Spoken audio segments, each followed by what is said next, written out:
a Discord topic. Now, I really slacked on this episode of the podcast, so the Discord topic I posted like just earlier today, and see, here's the problem. Now, there are only two topics this time. That's not the problem. I'll tell you the problem. We got, the first option is, when should you refuse to support a company?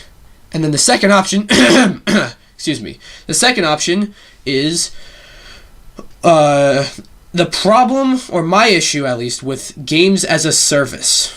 And yeah, since I made this topic not like a few hours before recording this, I got lazy with this month's episode, I guess. They got the same amount of votes. They're tied. So I'm going to talk about the one I want to talk about more.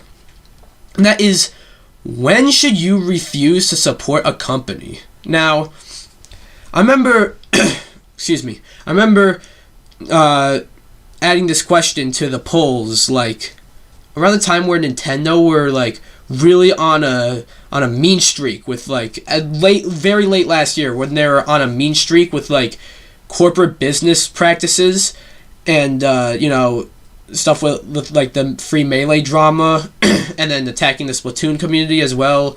And then they did the whole thing with the Etika Joy-Cons, and then they, struck down music channels, stuff like that. But when should you refuse to support a company? Here's the thing. I'm pretty sure you've heard me say that I don't support Blizzard anymore. They've done a lot of bad stuff. They've done many corporate business practices, but they went a step further. I still continue to support Nintendo, because honestly it's hard not to, but also I went a step further. No, Blizzard went a step further than a company like Nintendo did, where Nintendo was more like, it was just one thing after another, whereas holy shit, how, do you want to alienate your fan base? With Blizzard, it was there are three different things that they did spread out across I want to say a little over a year, but all three things were really bad. First, at BlizzCon in 2018, I think it was, they announced Diablo Immortal as a mobile game to finish off it was their big game at their big convention that people paid thousands of dollars to attend and hundreds of dollars to watch on Twitch. There's no way to see the convention for free, I must say. If you want to watch it at home on Twitch, that's fine. You're gonna have to pay though. So and their return is a mobile game. That's I wouldn't say it's scummy. This isn't really a reason to boycott Blizzard, but it's what were you thinking? Do you guys not have phones? That's what they were thinking. Man, that dude who said that, he's still a meme.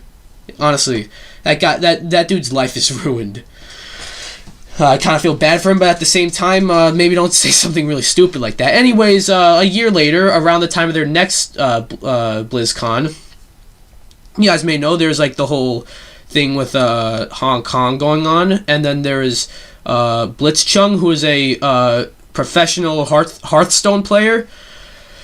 He won a tournament, and he was, in an interview with the two commentators of the tournament, and then he said something about the Hong Kong protests, and then the commentators hung up on him, and then Blizzard they took away Blitzchung's prize money, and also they also banned him for a year, and they cut ties with the two commentators that were talking to Blitzchung when he said the thing.